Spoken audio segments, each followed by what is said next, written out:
Okay, I'm going to give the chance to Dinuda Savinti. Hi everyone, my name is Dinoda. I attended to International College. Today I like to talk with you about Science Chapter 6, that is Animal Diversity. Okay, our first topic is vertebrates and invertebrates. Animal world consists of millions of different animals with wide diversity. Okay, look at these pictures. These are several species of animals.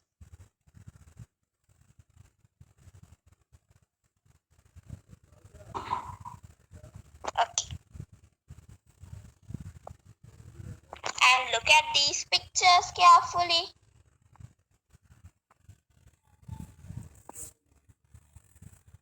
Okay, so let's group them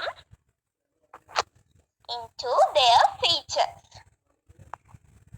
First one is have legs. Let's see what are the animals. They are human, turtle, crow, crab, elephant, frog, millipede, bat, duck, butterfly. And next, have wings. Let's see what are animals. They are crow, bat, duck, butterfly. And have feathers. Crow and duck. And have a shell, snail, crab, turtle. So the body is covered with scales. They are fish, python, turtle. And have a dry skin. They are turtle, millipede and python. Have a wet body. They are snail, frog, worm, starfish and fish. Have a skin has a hair. They are human, elephant, bat. And have fins. Crow and duck. Have a beak. They are crow and duck. And live in water. They are crab, fish and starfish. So these are the different features of these animals. Okay. Mode of locomotion, body shape, body color, size of the body and mode of nutrition are some of the criteria you can use to group animals. So therefore you will learn that first diversification in animals. Human is also a member of diversified animal world. So the animal world is large and diverse based on their shape, size, inhabitants, habitat, method of reproduction, locomotion and morphology. So we can group animals into different categories. And animals move from one place to another is search of food and water. Okay. Animals that move on land mostly have forelimbs and hind limbs that are sun jump and walk.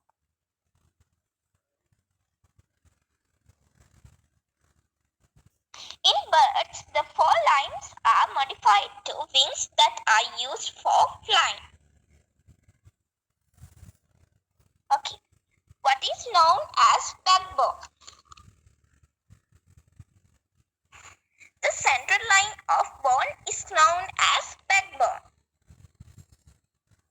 From this human skeleton of figure, you can see backbone.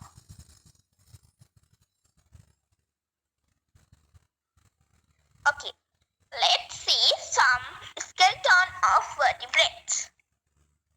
In this picture, you can see skeleton of frog. And next picture, you can see skeleton of fish. And next picture, you can see skeleton of an elephant. Animals can can be divided into two groups as animals with a backbone and animals without a backbone. So animals, we can divide it into two groups as animals with backbone are called vertebrates and animals without backbone are called invertebrates. Vertebrates. Less than 10% of animals on Earth are called vertebrates. So the vertebrate means animals with a backbone are called vertebrates. For examples, all the mammals, reptiles, amphibians, and fish and birds are called vertebrates.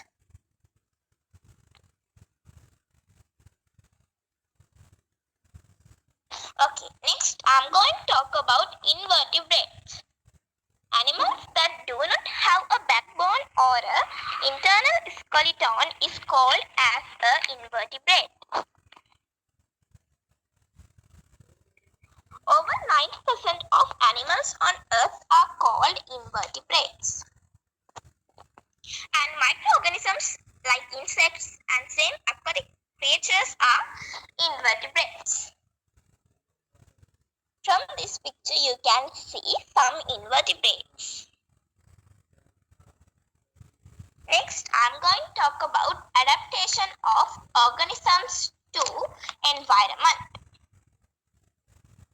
Okay, what is known as adaptation? The ability of organisms adapt to their environment is called adaptation. For examples, food, shelter, protection are some of them. Okay, next I'm going to talk about usefulness of color for the existence. Animals always have to protect themselves from their enemies. Their adaptation helps them to escape very quickly before the predator can catch them.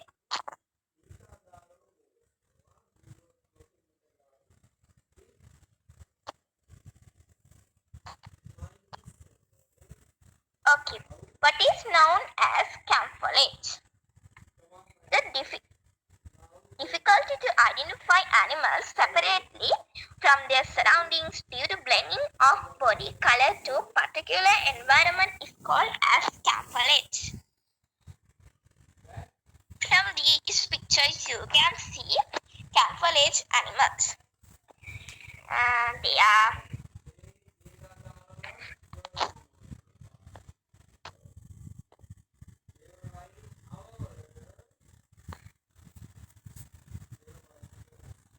So these are the some animals of camouflage. Okay, how the shape helps the existence. The streamlined body and fins help fishes to swim and steer through the water. The hollow, lightweight ponds stream. The lined body and wings helps birds to fly. Okay, what are the features of dichotomous key? Select a feature that could be differentiated easily. Consider one feature at a time and separate that feature as a present or absent. And next, finally, you have to separate the items so that only one item will remain at the end. Okay, this is the examples of dichotomous key. So animals we have to group divided by cock, snail, fish, frog, lizard and cobra. And next we can divide these by presence of legs. They are frog, lizard and cock. And this one we have to divide it by presence of four legs. They are frog and lizard. And next we have to divide it by absence of forex. They are common. And next we have to divide it by presence of tail. That is lizard. And absence of tail. That is frog. From this you have to divide it by absence of legs. That is snail, fish, cobra. And next you can divide it by presence of fins. That is fish. And next we have to divide it by absence of fins. That is snail and cobra. From these two we have to divide it by presence of shell and absence of shell. Presence of shell is that is snail and absence of shell is cobra. Similarly, dichotomous key can be prepared for the classification of animals and plants. Okay. So, we know about this lesson. Animals can be grouped into two as animals with backbone and animals without a backbone. Animals with a backbone are named as vertebrates and animals without a backbone are named as invertebrates. Similarities and differences can be seen among vertebrates, and various changes occur in organisms to suit and survive in their habitat is called adaptation. Organisms are well adapted to live in their environment with body color and shape. Dichotomous key are used to classify organisms mainly based on their external features. Okay, I'm going to wind up my presentation. This is the end of my presentation. Let's meet another presentation till then. Thank you. Okay, excellent.